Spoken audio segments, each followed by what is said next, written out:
All my dear masters for you మీకోసం ఛానల్కి స్వాగతం సుస్వాగతం. ముందుగా మన గురువు గారైన శ్రీ బ్రహ్మర్షి పితామహ పత్రిజీ గారికి మన గురుమాతకున్న ఆత్మ ప్రణామాలు మాస్టర్స్. ఓకే మాస్టర్స్, ఈరోజు ఫర్ యూ మీకోసం మన ఛానల్కి సీనియర్ పిరమిడ్ మాస్టర్ గారైన సాంబశివరావు గారు తెనాలి నుంచి వస్తున్నారు మాస్టర్స్. సార్ చెప్పబోయే టాపిక్ 9 ఫ్రీడమ్స్ గురించి చెప్పబోతున్నారు మాస్టర్స్. ఓకే మాస్టర్స్, సార్కి వెల్కమ్ చెప్పుకుందాం. Sir welcome sir, please continue your session sir. Thank you sir.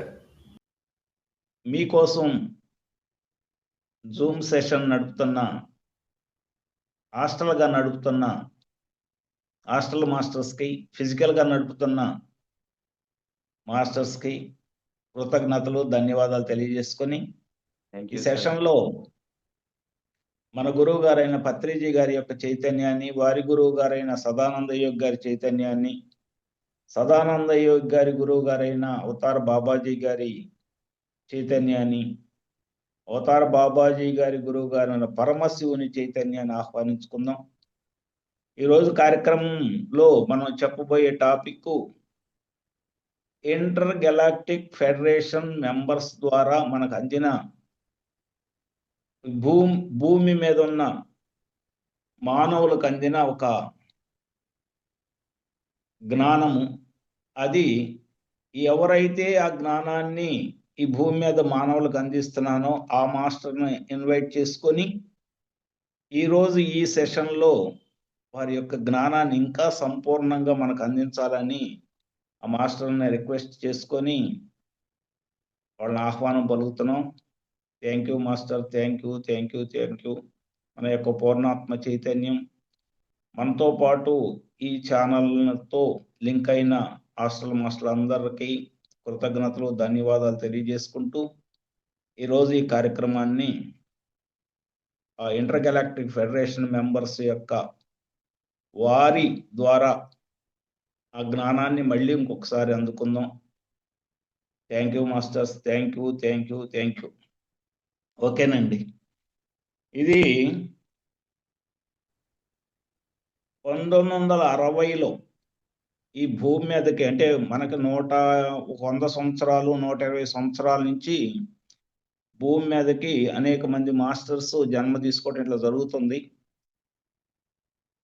భూమి మీద ఉన్న మానవుడికి ప్రతి ఒక్కళ్ళకి కూడా ఎన్నిసార్లు ఈ భూమి మీదకి రావాలి, ఎన్ని రోజులు బ్రతకాలి, ఎన్ని జన్మలు తీసుకోవాలి, ఎప్పుడు ఈ ముక్తి దొరుకుతుంది అనే దాని మీద చాలా పెద్ద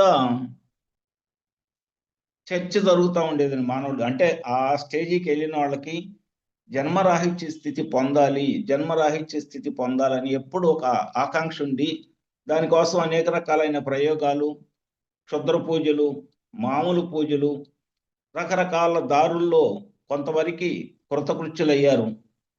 మనకి ఇంటర్ గెలాక్టిక్ ఫెడరేషన్ మెంబర్స్ ఇప్పుడు ఎందుకు ఎంటర్ అయ్యారంటే ఈ భూమి అసెండ్ కావటానికి కావలసిన వనరులన్నీ ఇప్పుడు మనం అందిస్తున్నాము, అందుకని ఈ జ్ఞానాన్ని కూడా అందిద్దాము అనే ఉద్దేశంతో 1960లో ఒక ఛానలింగ్ ద్వారా, అంటే ఒక మీడియంషిప్ ద్వారా అమెరికాలో ఒక డాక్టర్ గారికి ఛానలింగ్ అయి ఈ జ్ఞానాన్ని భూమి మీదకు అందించడం జరిగింది. ఆ యొక్క జ్ఞానం ఏంటంటే మానవుడి యొక్క చరిత్ర, అది జ్ఞానం. ఇప్పుడు మనం ఎన్నోసార్లు జన్మ తీసుకొని వచ్చాం, మానవుడు ఎన్నోసార్లు ఈ భూమి మీదకి రావడం జరిగింది. పత్రిజీ గారు చెబుతారు, కొంతమంది అయితే కొన్ని వేల జన్మలు తీసుకొని వచ్చినా ఇంకా మనకు అందట్లా, అది ఆ యొక్క జ్ఞానం అందట్లా, లేకపోతే ఆ యొక్క స్థితి మనకు అందట్లా. అందుకని ఆ స్థితిని పొందటానికి ఏమేమి అవసరమో అని ఆ 1960, ఎందుకంటే ఈ భూమి అసెండ్ అవటానికి రెడీగా ఉంది కాబట్టి మానవుణ్ణి కూడా ఆ రకంగా తయారు చేయటానికి అనుకూలంగా ఏ లక్షణాలు ఈ మానవుడికి ఉంటే భూమితో పాటు అసెండ్ అవుతాడనే దాని మీద ఆ జ్ఞానాన్ని మనకు అందించడం జరిగిందని చెప్పడం జరిగింది. అంటే ఆ మానవుడు ఎన్నోసార్లు భూమి మీద రావటం, తను ఆత్మ ఎదుగుదలలో అనేక రకాలైన కర్మల్ని కడుక్కోవటం, ఆత్మని ఎంతో కొంత ఎదిగించుకోవటం, మళ్ళీ రావటం, దిస్ ఈజ్ రిపిటేషన్ జరిగేదానికి బ్రేక్ చేయటానికి వీలుగా అసెండ్ అవ్వటానికి వీలుగా ఏ లక్షణాలు ఉండాలి అనే దానికి ఈ భూమి మీద మనం ఆ 1,44,000 మంది అని చెప్పుకుంటున్నాం కదా, వాళ్ళతో పాటుగా ఉన్న సాధారణ మానవులకు కూడా ఈ జ్ఞానం అందాలన్న ఏకైక ఉద్దేశంతో ఇంటర్ గెలాక్టిక్ ఫెడరేషన్ మెంబర్స్ ఈ జ్ఞానాన్ని భూమి మీదకి అందించడం జరిగింది. ఇది తెలుసుకోబోయే ముందు అసలు మానవ జాతి చరిత్ర, మానవుడు ఏమేమి తప్పులు చేశాడు ఇంతకుముందు, ఎందుకు రిపిటేషన్ జరుగుతుంది, ఎసెండ్ కాకుండా ఎందుకు జరిగింది అనేది కొంచెం వెనక్కి వెళ్దామండి. మానవ జాతి చరిత్రలో కొంచెం మనం వెనక్కి వెళ్ళి దాన్ని స్టడీ చేసుకుంటే, కొంచెం వెనక్కంటే ఏదో ఒక 100 సంవత్సరాలు, 200 సంవత్సరాలు, 300 సంవత్సరాలు కాదండి, కొన్ని వేల సంవత్సరాల క్రితం సుమారుగా వాళ్ళు చెప్పిన లెక్కలైతే, అంటే ఈ లెక్కలు ఒక్కొక్క ఫ్రీక్వెన్సీని బట్టి మారుతూ ఉంటాయండి. వాళ్ళు చెప్పిన లెక్కలైతే సుమారు ఒక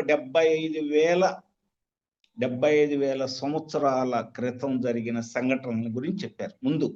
అది ఏంటంటే, మన సౌర కుటుంబంలో మాంద్వి గ్రహం అని ఒకటి ఉండేదట. ఆ మాంద్వి గ్రహం ఎక్కడుండేది? అంగారకుడికి గురు గ్రహానికి మధ్యలో, అంగార గ్రహానికి, ఇప్పుడు సౌర కుటుంబంలో తిరిగే అంగార గ్రహానికి బుధ గ్రహానికి మధ్యలో ఒకటి మాంద్వి గ్రహం అని ఉండేదంట. అది దాని మీద మానవులు ఎంతో అభ్యుదయంగా ఎన్నో శక్తులతోటి విపరీతమైన ఆనందం, అంటే ఆకలి దప్పులు లేకుండా ఎప్పుడు అన్ని గ్రహ స్థితుల్లో వాళ్ళ యొక్క జీవనం గడిపేటట్లుగా, ఏది కావాలంటే అది జరిగేటట్లుగా అంత శక్తి సామర్థ్యాలతో వాళ్ళు ఉండటం జరిగేదంట. అప్పుడు 75,000 సంవత్సరాలు. అంటే ఈ టైమింగ్ అనేది కొంచెం మారుతూ ఉంటుందండి. మనకి వాళ్ళకి మధ్యలో గ్యాప్ కొన్ని కారణాల వలన 3 లక్షల సంవత్సరాలని మన నక్షత్ర మిత్రులు వచ్చింది. ఇట్లా ఆ టైమింగ్ని మన ఒక్కో ఫ్రీక్వెన్సీలో ఒక్కో టైమింగ్ ఉంటుంది. కాబట్టి ఇప్పుడు మనకి ఈ సైంటిఫిక్ గా చూసుకున్న ఒక 75,000 సంవత్సరాల నుంచి మానవుడు ఉన్నాడు అనేది ఒక లెక్కేసుకున్నాం. ఆ మానవుడు, ఆ మాంద్వి గ్రహం మీద ఉన్న మానవుడు అన్ని శక్తులు, అంటే ఆత్మకి ఎన్ని శక్తులు అయితే ఉన్నాయో అన్ని శక్తులతో అలరాడుతూ ఉండే మానవుడికి కొంతమంది స్వార్థం మూలాన ఈ గ్రహం మీద ఆధిపత్యం మాకు కావాలని కొంత తర్జన భర్జన జరగటం వలన ఎవరికాళ్ళు ఈ ఆధిపత్యం, భౌతికమైన ఆధిపత్యం మాకు కావాలి, ఇట్లా తర్జన భర్జన జరగటం వలన మారణాయుధాలను తయారు చేసుకోవడం జరిగింది. అంటే ఎంతో శక్తివంతులు, ఎంతో గొప్ప స్థితిలో ఉండ జ్ఞానపరంగా, అభ్యుదయం పరంగా, ఆత్మ యొక్క ఎదుగుదలలో గొప్ప స్థితిలో ఉండి కూడా మాకు ఇది కావాలి, ఇది గ్రహం యొక్క ఆధిపత్యం కావాలనే ఏకైక స్వార్థపూరితమైన ఒక కోరిక మూలాన ఏ సమాజానికి ఆ సమాజము కొన్ని మారణాయుధాలను తయారు చేసుకోవడం జరిగిందట. ఆ మారణాయుధాలు ఎంతటి అంటే, ఇప్పుడు మనకున్న మారణాయుధాలు అంటే మనకున్న బాంబులు, ఆటం బాంబుల కంటే కొన్ని వేల రెట్లు ఎక్కువ. కొన్ని వేల రెట్లు అంటే అక్కడ ఉన్న టెక్నాలజీ మన టెక్నాలజీకి దానికి కంపేర్ చేసుకుంటే కొన్ని వేల రెట్లు ఎక్కువ టెక్నాలజీ తోటి అక్కడ జరుగుతూ ఉండేది. అలాంటి బాంబుల్ని వీళ్ళకి సామరస్యం కుదరక, ఒకళ్ళతో ఒకళ్ళు అనుకూలత కుదరక అలాంటి బాంబుల్ని ఒకళ్ళ మీద ఒకళ్ళు వేసుకోవటం వలన మొత్తము ఆ గ్రహం మీద జీవించి ఉన్న మానవులు మొత్తం ప్రతి ప్రాణి, ఒక మానవుడే కాదు, ప్రతి ప్రాణి సర్వనాశనం, అంటే మొత్తం మరణించటము. ఆ గ్రహం కూడా ముక్కలైపోయి ఈ సూర్య వ్యవస్థ నుంచి విడివడిపోయి ముక్కలుగా ఇప్పుడు స్పేస్లో తిరుగుతానే ఉందంటారు. ముక్కలుగా ఒక గ్రహంగా కాకుండా ఒక చిన్న పీసెస్గా తిరుగుతూ ఉంది. అక్కడ చనిపోయిన ఆత్మలు కొన్ని వందల సంవత్సరాల తర్వాత, వేల సంవత్సరాల మళ్ళీ వాళ్ళ కర్మానుసారంగా మళ్ళీ జన్మ తీసుకోవాల్సి వచ్చింది. అంటే మానవులందరూ వాళ్ళ వాళ్ళ కర్మలు ఉంటాయి కదా, మళ్ళీ ఇక్కడ జన్మ తీసుకోవాలని. అలా జన్మ తీసుకునే టైంలో ఏ గ్రహం మీదకి వెళ్ళాలి, ఏ గ్రహం మీద మనం సూట్ అవుతాము, ఎక్కడ మనం సరిగ్గా సెట్ అవుతామని దేవులాడుకుంటే ఎక్కడ వీళ్ళ గ్రహం దొరకలే. అన్ని అంగార గ్రహాలు, బుధ గ్రహాన్ని, శని గ్రహాన్ని, ఇలాంటి అన్ని చూసా కానీ అవన్నీ హయ్యర్ దీనిలో ఉండే అక్కడ మనం ఉండలేము, మన శక్తి చాలదు, అక్కడికి వెళ్ళి మనం జన్మ తీసుకుంటే ఈ శక్తిలో మనం అనుసంధానం కాలేము. అందుకని ఏ గ్రహం అయితే బాగుంటది అని చూస్తే అప్పుడు దొరికింది భూగ్రహం. తారా అని నేమ్తో భూగ్రహం దొరికిద్దట. ఆ భూగ్రహం మీద అంతకుముందు అక్కడ అంటే మాది గ్రహం మీద చనిపోయిన వాళ్ళు మొత్తం వాళ్ళ కర్మానుసారం మళ్ళీ ఒక గ్రహాన్ని ఎతులాడుకొని ఇక్కడికి వచ్చి ఈ గ్రహం మీద, భూగ్రహం మీద జన్మ తీసుకున్నారు. జన్మ తీసుకొని మంచి సివిలైజేషన్ ఒకటి ఏర్పాటు చేసుకున్నారు. That is called Lemurian civilization, the first civilization in the history of the human beings. First civilization. అంతకుముందు మాంద్వి గ్రహం మీద ఉన్నప్పుడు వాళ్ళ యొక్క టెక్నాలజీ పరంగా అభివృద్ధి ఉంది, కానీ సివిలైజేషన్ లో ఇది ఫస్ట్ సివిలైజేషన్ కింద చెప్పబడింది. దాన్ని లెమోరియన్ నాగరికత. వీళ్ళు కూడా అంత గొప్పగా, అంటే అక్కడ గొప్పగా ఉన్నారు కాబట్టి అదే లక్షణాలతోటి ఈ భూమి మీద, ఇప్పుడు ఈ భూమి కూడా అప్పుడు 5th డైమెన్షన్ లో ఉండేది. తారా అనే నేమ్తో ఉన్నప్పుడు 5th డైమెన్షన్ లో ఉండేదట. ఆ లక్షణాలు ఉన్న మానవుడు చాలా రోజులు బ్రహ్మాండంగా అన్ని లక్షణాలు, అంటే దూరదృష్టి, దూరశ్రవణము, సంప్రజ్ఞత ప్రాప్తి, అన్ని ఏది కావాలంటే అది తయారవటం. అంటే హాస్టల్ జర్నీ, ఇప్పుడు మనలాగా ట్రాన్స్పోర్టేషన్ కాకుండా హాస్టల్గా ఒక సంకల్పం చేస్తే జర్నీ చేయటం, టెక్నాలజీ పరంగా హై లెవెల్ టెక్నాలజీ, ఇలాంటి స్థితిలో ఉన్న మానవుడు మళ్ళీ లెమోనియన్ నాగరికత అనే పేరు పెట్టుకొని భూగ్రహం మీద ఫస్ట్ నాగరికత అది. ఇంతకుముందు మాంద్వి గ్రహం మీద ఉన్న మానవుడికి ఆ పేరేంటో చెప్పలేదు. ఈ భూగ్రహం మీద ఉన్న మానవుడికి ఫస్ట్ నాగరికత లెమోరియన్ నాగరికత అనే పేరు పెట్టుకొని హైయెస్ట్ టెక్నాలజీని డెవలప్ చేసుకొని బ్రహ్మాండంగా ఉండి వాళ్ళందరూ ఫుల్ సాటిస్ఫాక్షన్ అయిన టైంలో మళ్ళీ సేమ్ ఇష్యూ మీద మళ్ళీ డివిజన్ జరిగింది. మళ్ళీ సేమ్ ఇష్యూ అంటే ఏంటి? ఇదే ఏంటి, ఎవరు ఆధిపత్యం అని ఉండాలి, దీనికి ఎవరు ఆధిపత్యం చెయ్యాలి అనే దాని మీద మళ్ళీ కొట్లాటలు జరిగి సేమ్ యుద్ధాలు జరిగి మళ్ళీ మానవ జాతి అంతా స్మాష్ అయిపోయింది. మళ్ళీ రీఇన్కార్నేషన్, మళ్ళీ ఆ కర్మలను కడుక్కోవటానికి మళ్ళీ పుట్టడం జరిగింది. ఆ లెమోరియన్ నాగరికత ఆ రకంగా స్మాష్ అయిపోయింది. తర్వాత వచ్చిన నాగరికతే అట్లాంటిస్ నాగరికత. అట్లాంటిస్ నాగరికతలో ప్రతి మానవుడు కూడా ఇంటర్గెలాక్టిక్ ఫెడరేషన్ మెంబర్స్కి, లైట్ కౌన్సిలింగ్ మెంబర్స్కి, నక్షత్రలోక వాసులతో అనుసంధానమై ఈ భూమి యొక్క అభ్యున్నతికి ఎంతగానో తోడ్పడి భూమిని అప్గ్రేడ్ చేయడానికి, కింద పడిపోకుండా చూసుకుంటూ అప్గ్రేడ్ చేస్తూ పిరమిడ్ సంస్కృతి వచ్చింది ఆ నాగరికతలో. అట్లాంటిస్ నాగరికతలో నక్షత్ర లోకల వాసుల యొక్క శక్తిని అందుకొని ఆ మానవుడు ఈ పిరమిడ్ సంస్కృతిని పెట్టి ప్రపంచంలో, అంటే భూమి మీద అన్ని ప్రాంతాల్లో, ఏ ప్రాంతాల్లో పిరమిడ్ నిర్మిస్తే ఈ భూమికి ఎక్కువ ఎనర్జీ వచ్చి ఆ ఎనర్జీతో వాళ్ళు బ్రహ్మాండంగా తయారవుతారన్న ఉద్దేశంతో అన్ని ప్రాంతాల్లో including China, Japan, Yugoslavia, Philippines, Egypt, Mexico, America, అంటే భూమధ్య రేఖకు చుట్టుపక్కల ఉండే ప్రతి ఏరియాల్లో వాళ్ళ యొక్క పిరమిడ్స్ ని నిర్మాణం చేసి భూమికి రక్షణగా వాటిని నిర్మించి ఎంతో అభ్యున్నతగా బ్రహ్మాండమైన స్థితిలో టెక్నాలజీ పరంగా అతీంద్రియ శక్తులతోటి ఆ అట్లాంటిస్ నాగరికత వర్ధిల్లింది. వాళ్ళు కూడా ఇదే తప్పు చేశారు మళ్ళీ. లెమోరియన్ నాగరికత వాళ్ళు మాంద్వి గ్రహం మీద ఎవరైతే ఏ తప్పు అయితే చేశారో అదే తప్పు మళ్ళీ.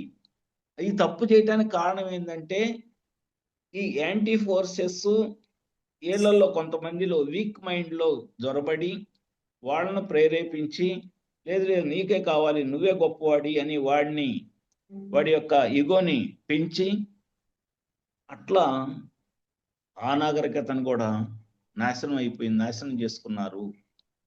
నాశనం చేసుకొని అప్పుడు బాంబుల సంస్కృతిలో అది వేసేస్తే ఇక నుంచి ఈ యొక్క న్యూక్లియర్ టెక్నాలజీని మానవుడికి అందనీయకుండా చెయ్యాలని చాలా సంవత్సరాలు న్యూక్లియర్ టెక్నాలజీని మానవుడికి అందనీయకుండా చేశారు.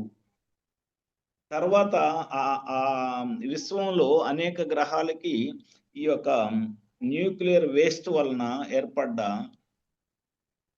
డిసడ్వాంటేజ్ మొత్తం క్లియర్ చేసుకొని మళ్ళీ మానవుడు మళ్ళీ పుట్టడం జరిగింది. మళ్ళీ ఈ భూమి మీదనే ఎన్నో వేల సంవత్సరాల తర్వాత, అంటే అట్లాంటిస్ నాగరికత అయిపోయిన తర్వాత అక్కడ మనమే ఇక్కడ మనమే, ఎవరు లేకుండా ఏమి లేదు, అన్నీ మనమే.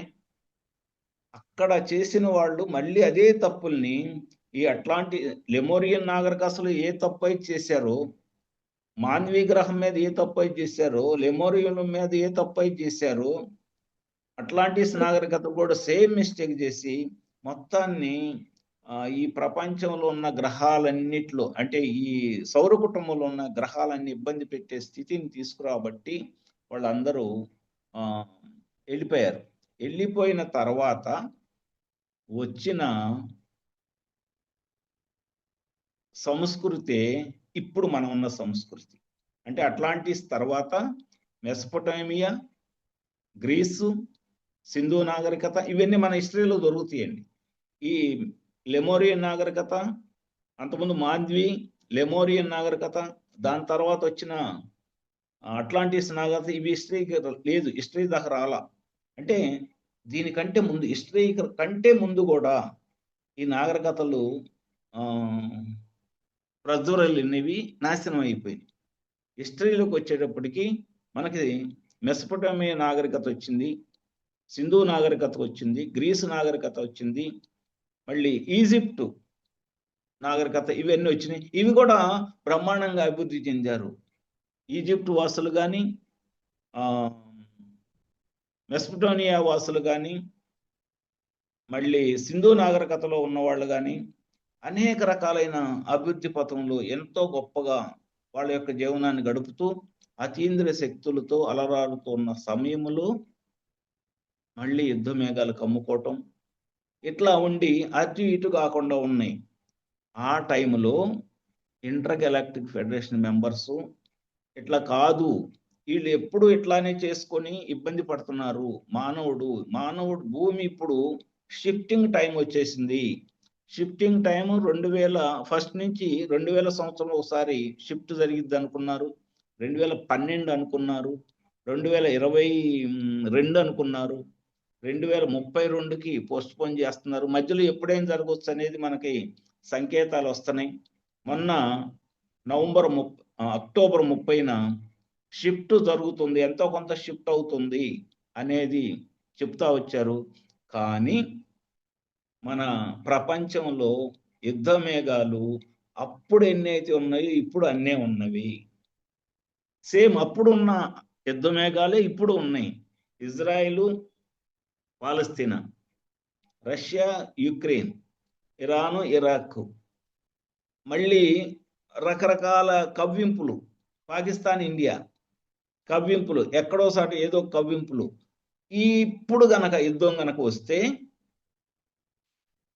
మాంద్వి గ్రహం మీద జరిగినప్పుడు ఎంత అయితే డ్యామేజ్ జరిగిద్దో అంత డ్యామేజ్ జరగటానికి అన్ని రకాలైన మారణాయుధాలు ఇప్పుడు ప్రపంచ దేశాల్లో, అన్ని దేశాల్లో ఉన్నవి.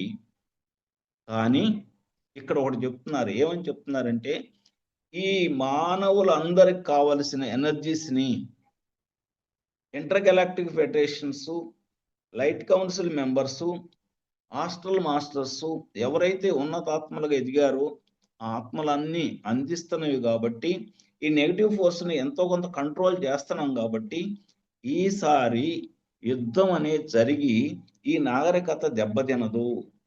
ప్రతి మానవుడు భూమి అసెండ్ అవటానికి రెడీ అవుతుంది కాబట్టి దానితో పాటు మానవుడు కూడా అసెండ్ అవుతాడు. ఇప్పుడు కనుక యుద్ధం ఇంకా యుద్ధకాంక్ష మీదే ఉండే మానవుడికి ఎసెండ్ అయ్యే జాబితాలో చోటు ఉండక వాడు ఈ భూమి మీదనే నిలబడిపోవాల్సి వచ్చింది.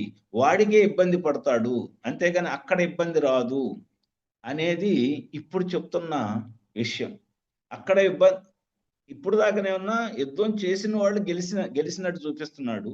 ఇప్పుడైతే ఎవరైతే యుద్ధకాంక్షలు ఉన్నారో వాళ్ళు ఇబ్బంది పడతారు, అంతేగాని ఇంకెవరు ఇబ్బంది పడరు అనేది ఇప్పుడు చెప్తున్న మాట. అంటే యుద్ధం జరిగే అవకాశమే లేదు. భూమి ఖచ్చితంగా అసెండ్ అవుతుంది. దానికి కావాల్సిన వనరులని ఇంటర్ గెలాక్టిక్ ఫెడరేషన్ మెంబర్స్ ఇస్తున్నారు, లైట్ కౌన్సిల్ మెంబర్స్ ఇస్తున్నారు. ఎక్కడైనా ఎనర్జీస్ బాగా అందుతున్నవి.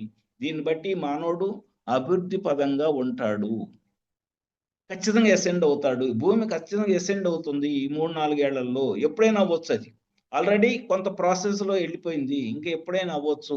అందుకని ఈసారి ఎవరైనా యుద్ధకాంక్షతో యుద్ధం చెయ్యాలనే ఆలోచనతో గనక ఉండేటట్లయితే వాళ్ళకే ఇబ్బంది అయ్యింది, కానీ యుద్ధంలో జరగవు. భూమి ఎలాంటి ఇబ్బంది పడదు. భూమి మీద మానవుడు కొన్ని ప్రత్యేకమైన లక్షణాలు ఉన్న మానవుడు ఖచ్చితంగా అసెండ్ అయ్యి వెళ్ళిపోతాడు. వాడికి ఏ రకమైన ఇబ్బంది వాడు ఇక్కడ ఉన్నా కానీ 5th డైమెన్షన్లో ఉండే స్థితులు ఏదైతే ఉన్నాయో ఆ స్థితులన్నీ వాడికి రెడీమేడ్గా దొరుకుతున్నాయి. ఈ భూమి మీద ఇప్పుడు ఆ ట్రైనింగ్ ఇచ్చే ప్రాసెస్లోని మొత్తం నేర్పేస్తున్నారు. ఆ లక్షణాలు ఎలా ఉండాలనేది చెప్పుకొచ్చారండి. అంటే మానవుడు భూమితో పాటు మొన్న 30వ తారీఖు, అంటే పోయిన నెల 30వ తారీఖు అసెన్షన్ డే అని ఒకటి పెట్టారు. ఆ రోజు ఎలా ఉండాలి అంటే ఏ లక్షణాలతో ఉంటే అసెండ్ అవుతారు అనే దానికి కొన్ని లక్షణాలు ఇంటర్ గెలాక్టిక్ ఫెడరేషన్ మెంబర్స్ 1960లోనే ఈ భూమి మీద ఉన్న మానవులకు అందించారు. వాటిల్లో ఫస్ట్ది ధైర్యము. అంటే మానవుడు ఈ అసెన్షన్ ప్రోగ్రాంలో అంటే ఈ దీనిలో వెళ్ళాలి అంటే జన్మరాహిత్య స్థితిని పొందాలి అనే గనక మనకి అనిపించేటట్లయితే ఫస్ట్ ఉండవలసిన క్వాలిటీ ధైర్యము అని చెప్పారు. ధైర్యం ఎప్పుడు వచ్చింది? మనకున్న పరిస్థితుల మీద కానీ మనకున్న సమస్యల మీద కానీ మనకు ఏదైనా ఉన్నాయి వాటి మీద ఒక ఫుల్ ఫ్లెడ్జ్డ్ క్లారిటీ ఉన్నప్పుడు, దాని మీద జ్ఞానం ఉన్నప్పుడు ధైర్యం ఆటోమేటిక్ వచ్చింది. అజ్ఞానం ఉన్నప్పుడు అధైర్యం ఉంటుంది, జ్ఞానం ఉన్నప్పుడు ధైర్యం ఉంటుంది. జ్ఞానం ఉన్నప్పుడు ధైర్యంతో ఉంటాము. అజ్ఞానంతో కనుక ఉండేటట్లయితే అధైర్యం ఉంటుంది, కన్ఫ్యూజన్ ఉంటుంది, ఏం చేయాలో తెలియని ఒక దాన్ని ఏమంటారు తెలియని స్థితి ఉంటుంది. అందుకని క్లారిటీ ఆఫ్ మైండ్ తోటి ఈ మానవుడు ధైర్యంగా గనక ముందుకు పోగలిగితే that is the first quality. అంటే క్లారిటీ ఎప్పుడు వచ్చింది? ఆ విషయం మీద ఫుల్గా నాలెడ్జ్ ఉండాలి. అందుకని ఇప్పుడు మనకి ఎక్కడికి పోయినా కానీ ఆ నాలెడ్జ్ని గెయిన్ చేయడానికి కావాల్సిన ఎనర్జీస్, ఇప్పుడు మనకు వచ్చే ఎనర్జీస్లో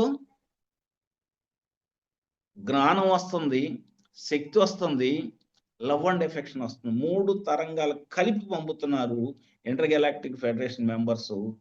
నక్షత్రలోక వాసులు వాళ్ళ స్పేస్ షిప్ నుంచి డైరెక్ట్గా మనకి పంపేస్తారు. ఈ మనము అనేది ఇప్పుడు మనము అనే వాళ్ళు ఎవరైతే ఉన్నారో వీళ్ళందరూ కూడా ఎవరైతే అసెండ్ అవడానికి రెడీ అవుతున్నారో వాళ్ళందరికి కూడా ఈ జ్ఞానం సంపూర్ణంగా అందుతుంది. ఎందుకంటే వీళ్ళందరూ అక్కడి నుంచి వచ్చిన వాళ్ళు, స్టార్ సీడ్స్ అంటారు వీళ్ళని. అంటే నక్షత్ర లోకాల నుంచి వచ్చిన వాళ్ళు ఇక్కడ ఈ జనానికి నేర్పుతున్నారు. వీళ్ళు కూడా వాళ్ళలాగా తయారవుతున్నారు అనేది చెప్పటం. అట్లా ధైర్యం రావాలి అని అంటే క్లారిటీ రావాలి. లైఫ్లో క్లారిటీ రావాలంటే జ్ఞానం ఉండాలి.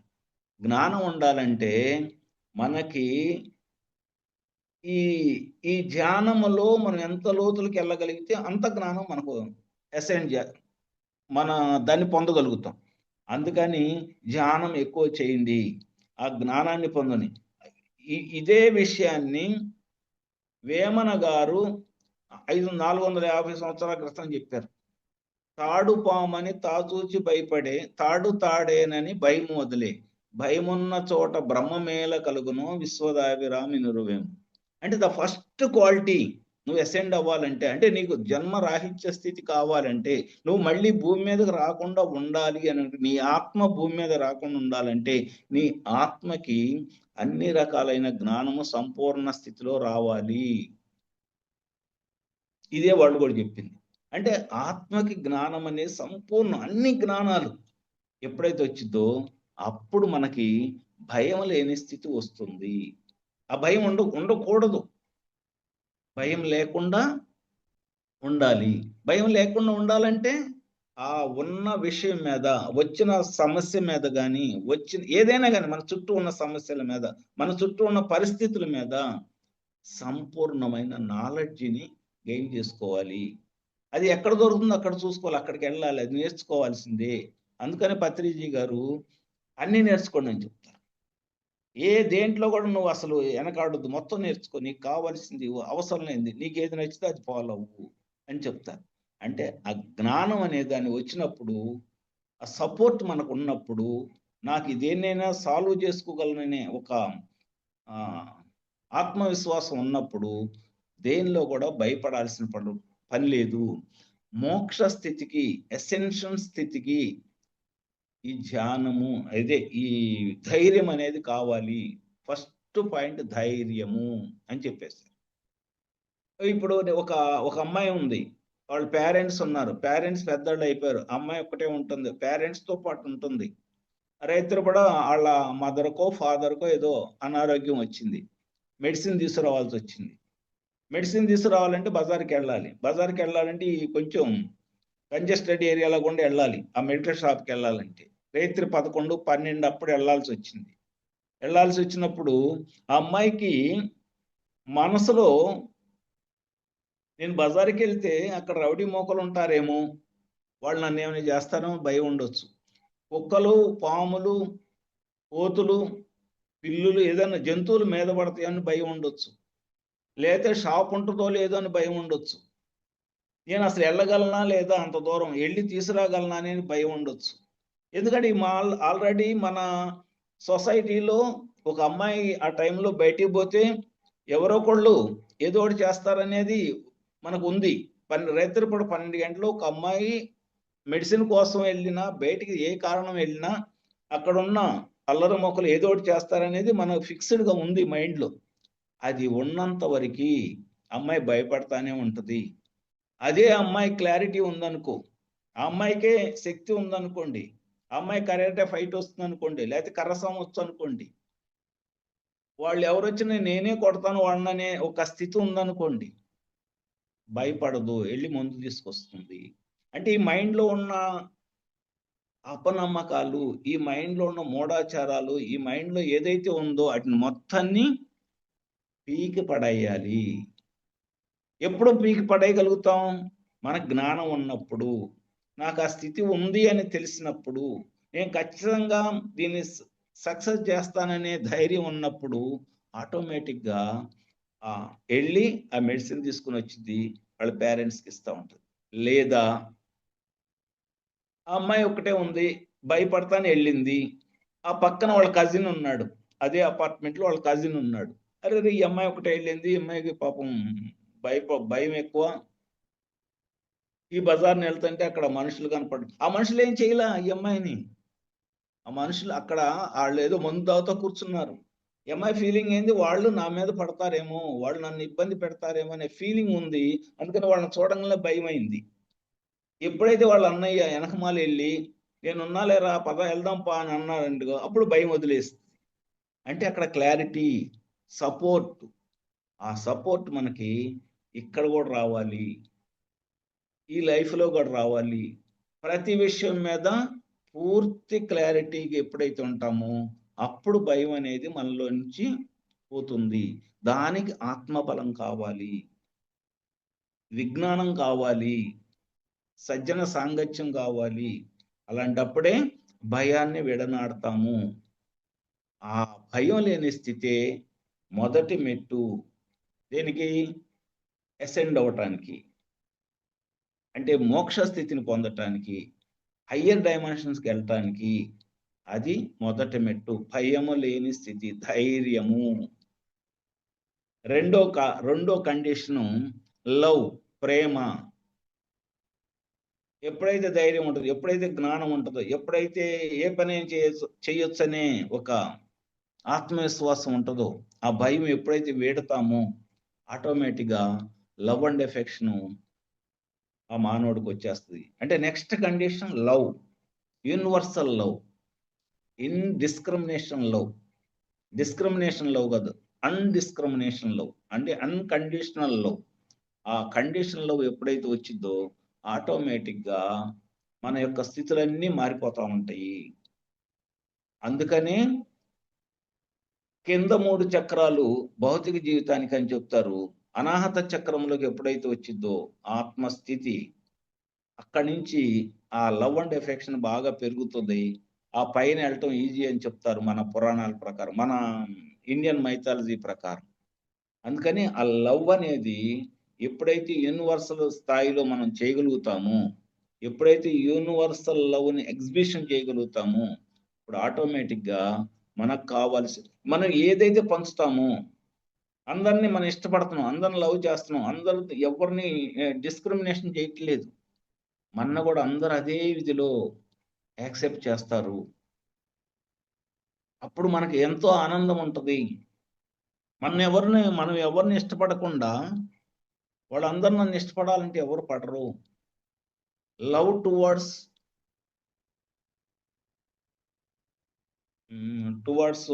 Trees, love towards animals, love towards anything, love towards house, love towards our chair. అట్లా మనం గనక చేయగలిగితే, అంటే ప్రతి దాన్ని ప్రేమించగలిగితే, అది స్థిరమైంది కానీ చరమైంది కానీ ప్రేమించగలిగితే ఆత్మస్థితిలో నువ్వు సెకండ్ స్టెప్ ఎక్కినట్టే. ఇప్పుడు ఇవన్నీ ఏంటంటే ఆత్మస్థితిని పెంచుకోవటానికి కావలసిన వనరులు. ఇది రెండో మెట్టు. అంటే లవ్, చెట్లను ప్రేమించాలి, జంతువులను ప్రేమించాలి, పక్షులను ప్రేమించాలి, తోటి మానవులను ప్రేమించాలి, నీవు వాడుకునే వస్తువులను ప్రేమించాలి. ఎప్పుడైతే ఈ స్థితి మనకు వచ్చిందో ఆటోమేటిక్గా మన ఆత్మస్థితి, అంటే మన ఆత్మలో ఆనంద స్థాయిలు పెరిగిపోతూ ఉంటాయి. ఆనంద స్థాయిలు పెరగటమే ఎసెన్షియల్, అంటే fifth dimension.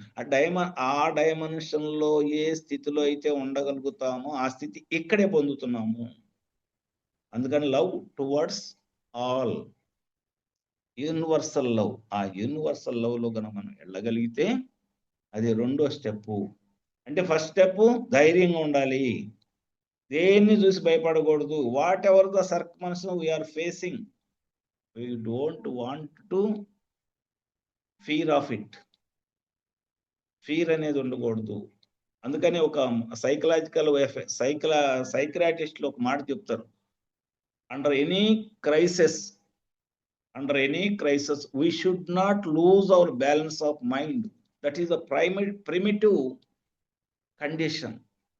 Under any condition, under any circumstance, under any crisis, we should not lose our balance of mind. అది మెయిన్. అంటే ఆ బ్యాలెన్స్ ఆఫ్ మైండ్ ఎప్పుడు కూడా మనం వదులుకోకూడదు.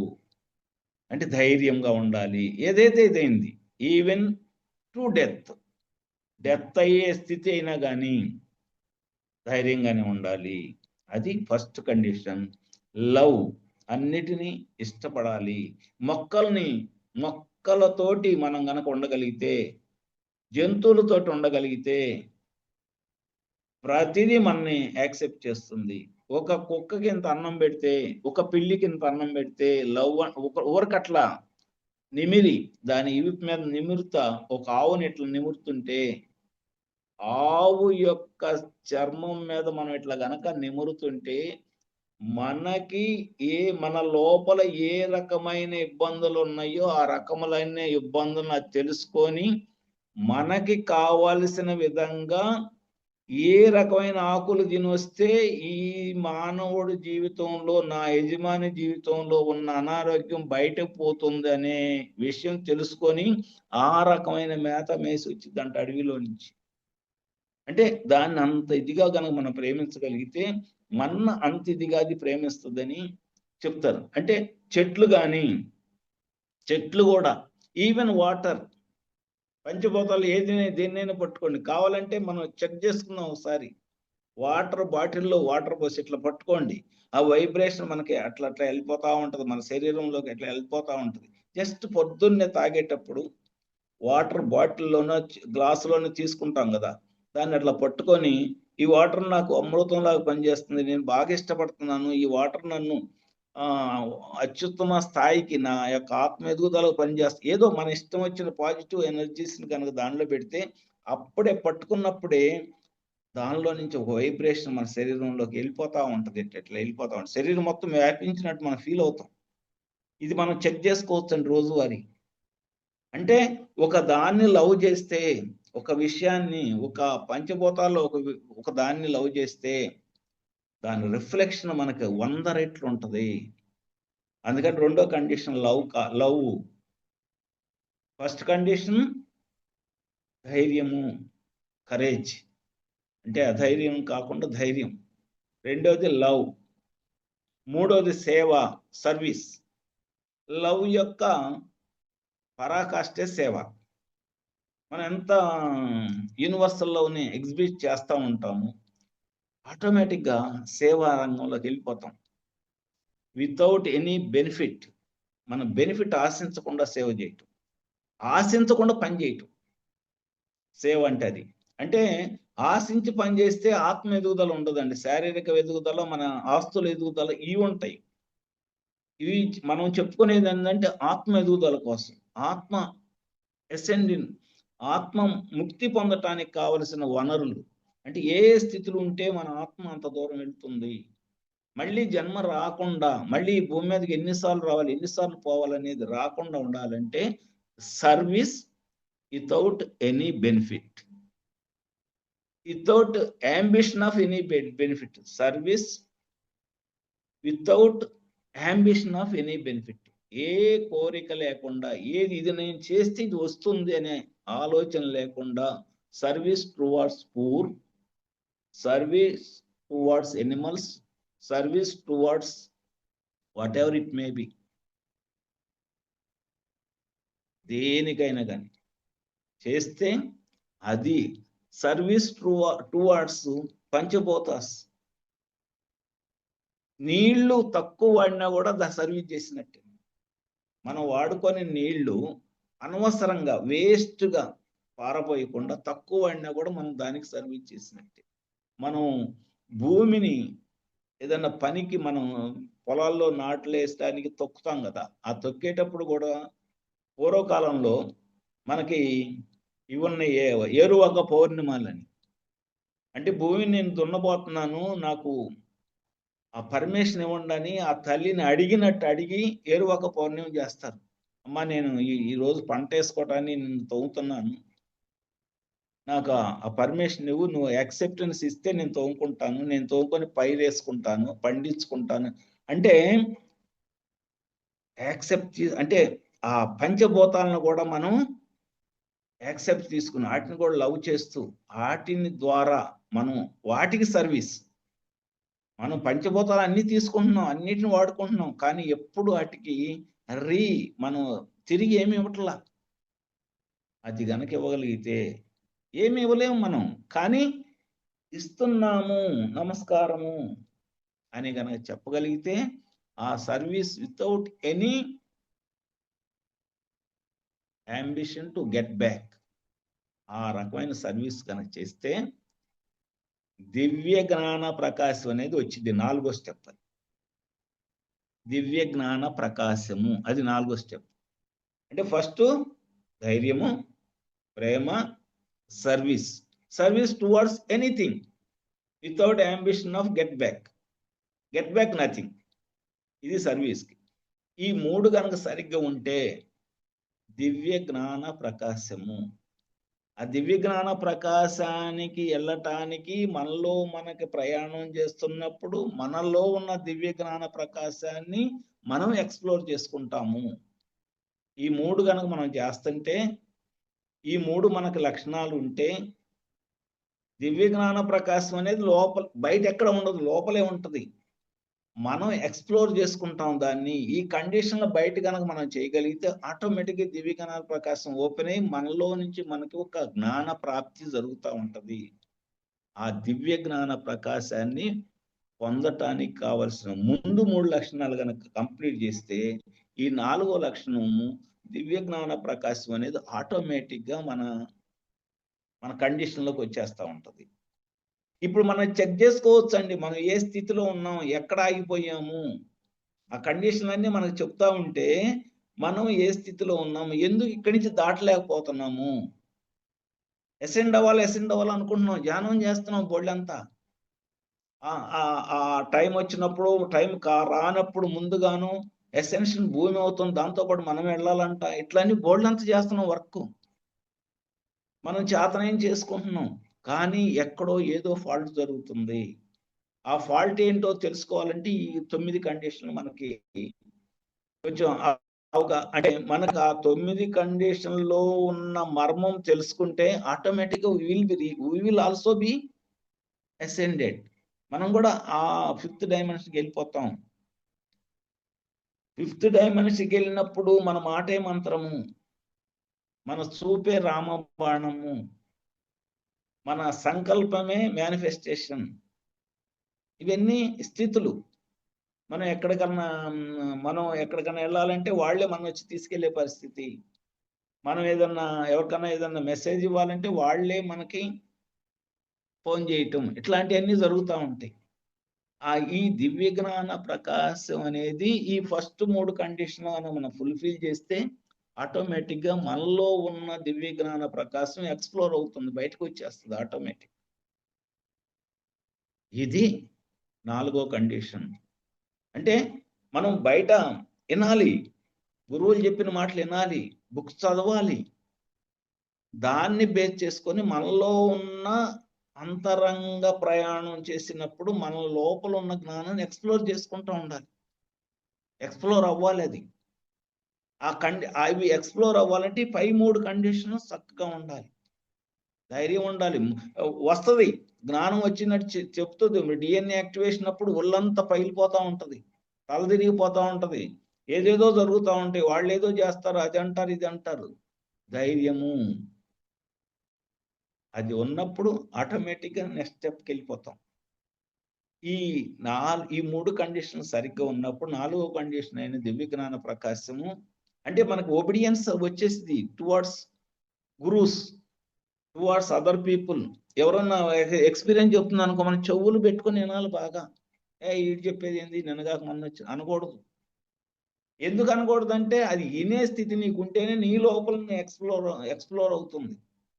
అది వినే స్థితి లేదనుకో ఇక్కడ రాదు, ఇక్కడ మూతపడిపోయింది ఇంకంతే. అందుకని అన్నీ అనుకుంటా పత్రిజీ గారు ఏం చెప్తారంటే అనుభవాలు చెప్పు, నీ అనుభవం చెప్పు అంతే. నువ్వేం పెద్ద గొప్పగా చెప్పాల్సింది, నువ్వు ధ్యానం చేస్తున్నప్పుడు వచ్చిన అనుభవం చెప్పు. ఆ అనుభవం ఇంకోటికి ముడి పదార్థం అయింది, నీ అనుభవం ఇంకోటి ముడి పదార్థం అయింది. వాడిని ఎక్స్ప్లోర్ చేసుకోవటానికి నీ లోపలకు నువ్వు ప్రయాణం చేసేటప్పుడు ఈ బయట ఉన్నాయి మొత్తం కూడా మనకి ఒక బేసిక్ నాలెడ్జ్ లాగా ఉపయోగపడతాయి.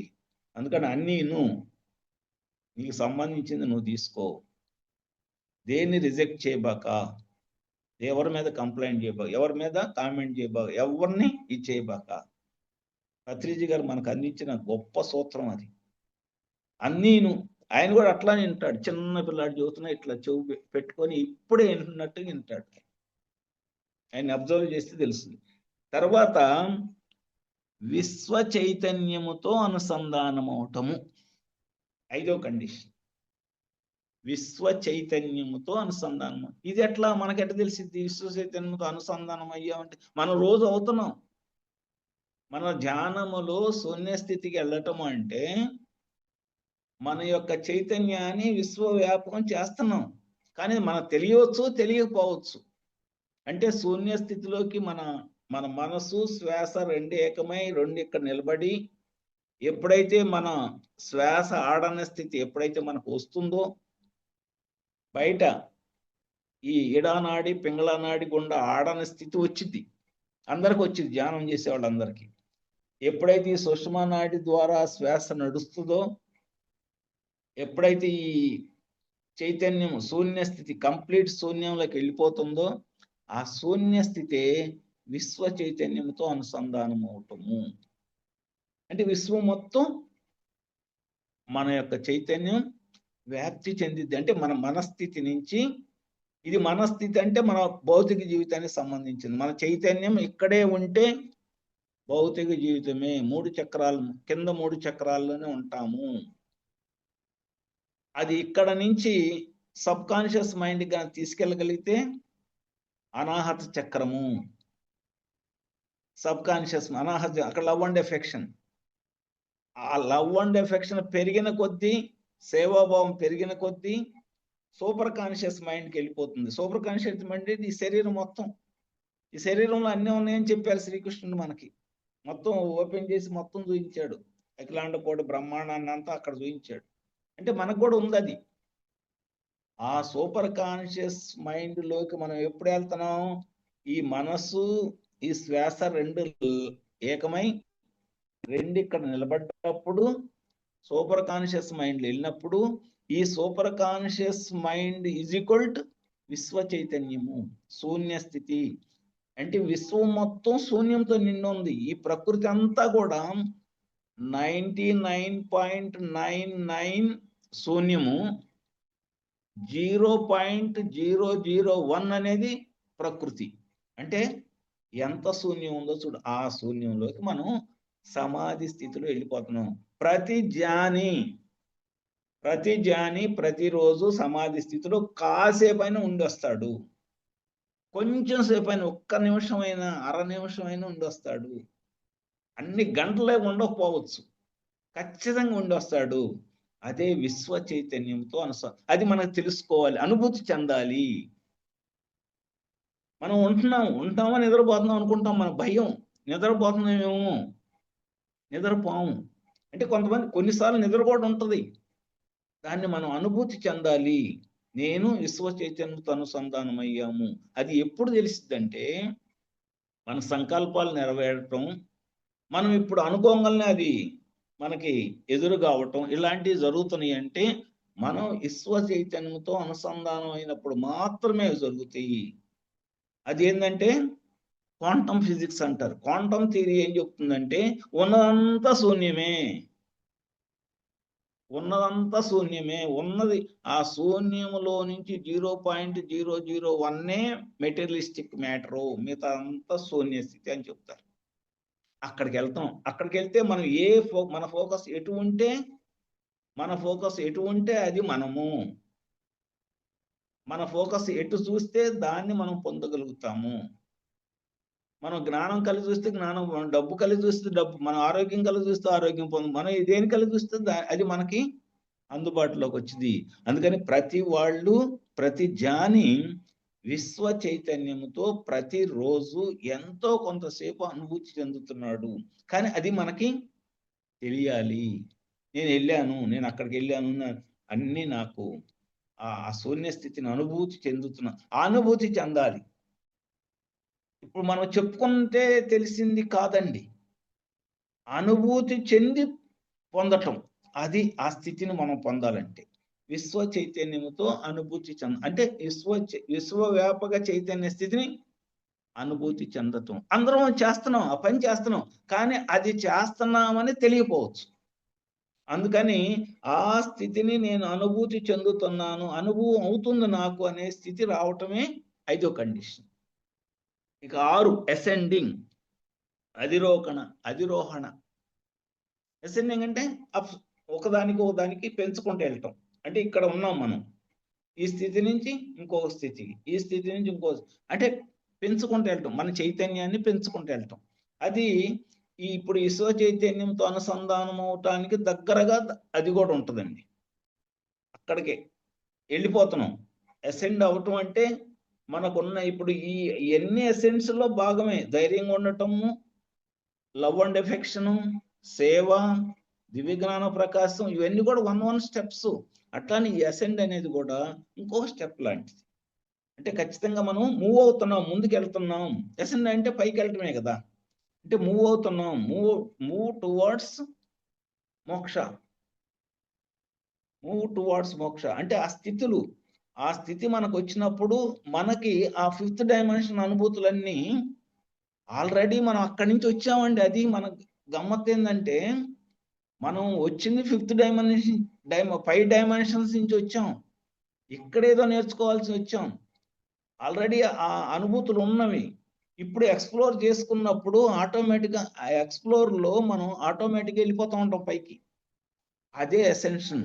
ఆ ఎసెన్షన్కి మనం ఒక్కొక్క స్టెప్ ఎక్కుకుంటా దాన్ని అనుభూతి చెందాలి. ఇవాళ నేను ఈ పని చేశాను, ఇక్కడ దాకా వెళ్ళాను అనేది మనకి అనుభూతి రావాలి, ఎసెన్షన్. ఇంకోటి 5 అయిపోయినాయి, 6 అయిపోయినాయి, 7వది అంతర్గ్రహ ఉనికి.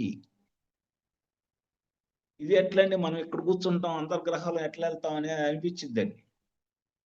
మనము శూన్య స్థితిలో ధ్యానం చేస్తే మనం చెప్పుకునేది 1,44,000 మందిని అమ్మట పెట్టుకొని పత్రిజీ గారు వచ్చారని, లేకపోతే ఎవరో హాస్టల్గా వచ్చారు, వాళ్ళు ప్లైడియన్స్ వచ్చారు, అది ఇది, మనం ఆ గ్రహాల నుంచి వచ్చాము, ఈ గ్రహం నుంచి వచ్చాము, ఈయన సెరిటోనిన్ గ్రహం నుంచి, ఈయన ప్లైడియన్స్, ఈయన ఇంకొక వరీనా గ్రహం, ఇట్లా చెప్పుకుంటాం కదా. అంటే నక్షత్ర లోకాల నుంచి వచ్చాము, వచ్చి ఇక్కడ వర్క్ చేస్తున్నామని మన పిరమిడ్ మాస్టర్లు అందరూ ఏదో ఒక రోజున చెప్పుకుంటామండి. నేను ఫలానా గ్రహ వాసిని అని చెప్పుకుంటాం. వాళ్ళు అనుభూతి చెందుతారు. అంతర్గ్రహ ఉనికి అంటే నువ్వు ఏ గ్రహంలోనైనా వెళ్ళి ఉండగలిగే స్థితిని అంతర్గ్రహ ఉనికి అంటారు. ఎట్లా వెళ్తాం, మనం ఇక్కడే ఉన్నాం కదా అనిపించింది మనకి.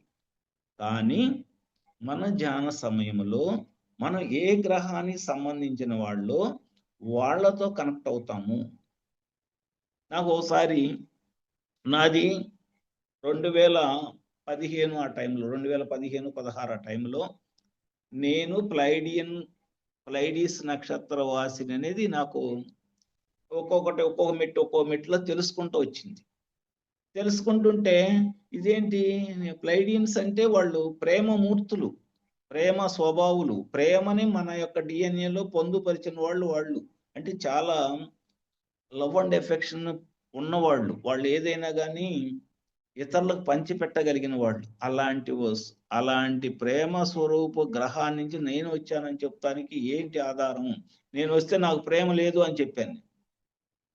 నాకు ప్రేమ అనేది లేదు, నువ్వు వచ్చానని చెప్తే ఎట్లా అని అంటే, వాళ్ళు నాకు చూపించిన నా లైఫ్లో జరిగిన ఒక సంఘటన నాకు చూపించారు. అదేంటంటే, చిన్న పిల్లాడప్పుడు ఒక 10 ఏళ్ల లోపు ఆడుకుంటుంటే వేరే వాళ్ళ ఇంటి దగ్గర మిట్ట మధ్యాహ్నం 12 గంటలప్పుడు ఎండాకాలం మే నెలలో ఒక అరుగు మీద కూర్చొని ఆడుకుంటుంటే ఒక భిక్షగాడు, అమ్మ అన్నం ఉంది, మజ్జిగ ఉన్నాయి, కూరలు ఉన్నాయి, అన్నీ ఉన్నాయి, ఉప్పు లేదమ్మా కొంచెం ఉప్పు పెట్టండి అని మా ఇద్దరిని అడిగాడు. నా ఫ్రెండు నేను ఆడుకుంటుంటే కొంచెం ఉప్పు తెచ్చి పెట్టయ్యా, నేను అన్నం తింటాను, నా ఉప్పు లేదు నా మజ్జిగలో కానీ అడిగాడు.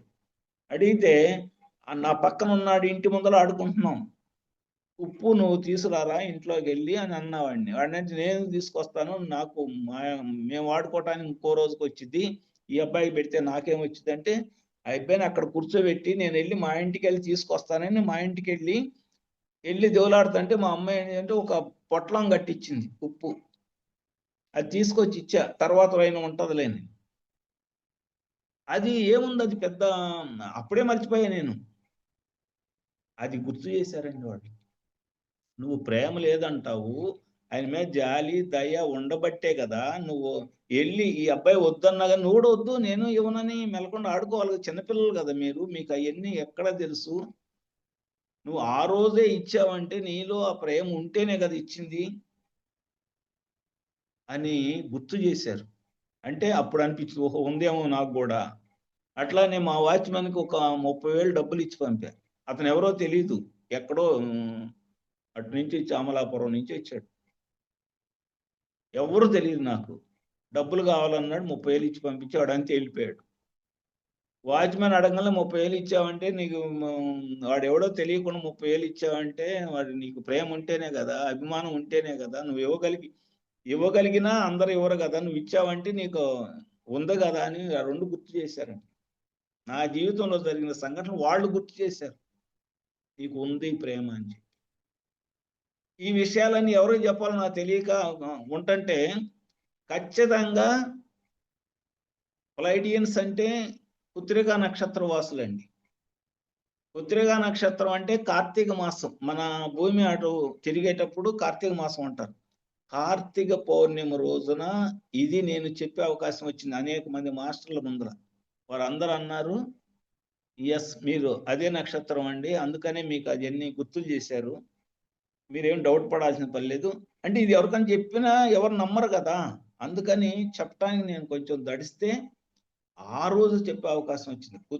కార్తీక మాసము కార్తీక పౌర్ణమి రోజున ఒక మేడం ఇంట్లో క్లాస్ పెట్టించుకొని అనేక మంది మాస్టర్లను పిలిస్తే ఎవరి ఎక్స్పీరియన్స్ వాళ్ళు చెప్పాల్సి వస్తే, నాకు ఇట్లా జరిగిందండి, నేను అవునా కాదని డౌట్ పడుతున్నాను, ఇది ఎంతవరకు కరెక్టు, వాళ్ళు మనకు కనెక్ట్ అవ్వటం ఏంటి అని అంటే, లేదు లేదు మీకు కనెక్ట్ అయ్యారు, మీరు ఆ దానికి సంబంధించిన వాళ్ళని వాళ్ళు చెప్తే అప్పుడు నేను సాటిస్ఫై అయ్యాను. తర్వాత 1 ఇయర్కి వాళ్ళే వచ్చి వాళ్ళ స్పేస్ షిప్లో నన్ను తీసుకెళ్ళి వాళ్ళ ఆ గ్రహాన్ని మొత్తాన్ని చూయించి, అక్కడ టెక్నాలజీ మొత్తాన్ని చూయించి, మొత్తం తిప్పి అక్కడ ఉన్న విశేషాలు, మనం కనుక మన గెస్ట్లు వస్తే మనం మన ఊర్లో ఉన్న విశేషాలన్నీ చూయించి మళ్ళీ వాళ్ళని పంపిస్తాం, అట్లా అన్ని చూయించి మళ్ళీ తీసుకొచ్చి భూమి మీద వదిలిపెట్టారు. అంటే అప్పుడు నేను నమ్మాల అవసరం లేదా, నేను ఫలానా గ్రహానికి సంబంధించి అంటే అంతర్గ్రహ ఉనికి అంటే ఏ గ్రహంలోనైనా నువ్వు ఉండగలగాలి, ఆ అనుభూతి నీకు రావాలి అంటే నీ యొక్క శక్తి నీలో ఉన్న హయ్యర్ ఫ్రీక్వెన్సీని నువ్వు పొందగలిగితే, ఈ బాడీలో హయ్యర్ ఫ్రీక్వెన్సీని నువ్వు గనక ఎంజాయ్ చేయగలిగితే ఆటోమేటిక్గా ఏ గ్రహంలోకి వెళ్ళినా ఈ హయ్యర్ ఫ్రీక్వెన్సీ నీకు ఉపయోగపడుతుంది. మనకు కావాల్సిందని ఈ ఫ్రీక్వెన్సీని పెంచుకోవటమే. ఈ ఫ్రీక్వెన్సీ పెంచుకున్నప్పుడు నువ్వు హయ్యర్ గ్రహాలకి నువ్వు అనుభూతి చెందుతూ ఉంటావు. ఎప్పుడు ధ్యాన స్థితిలో ఉన్నప్పుడు, అంటే ఇతర గ్రహాల యొక్క ఉనికిలో నువ్వు జీవించి ఉండాలి, ఆ అనుభూతి నీకు రావాలి, అది అంతర్గ్రహ ఉనికి అని చెప్పారు. 7 ఇది. 8వది శని గ్రహముతో అనుసంధానము. ఇది చాలా ఇంపార్టెంట్ అండి.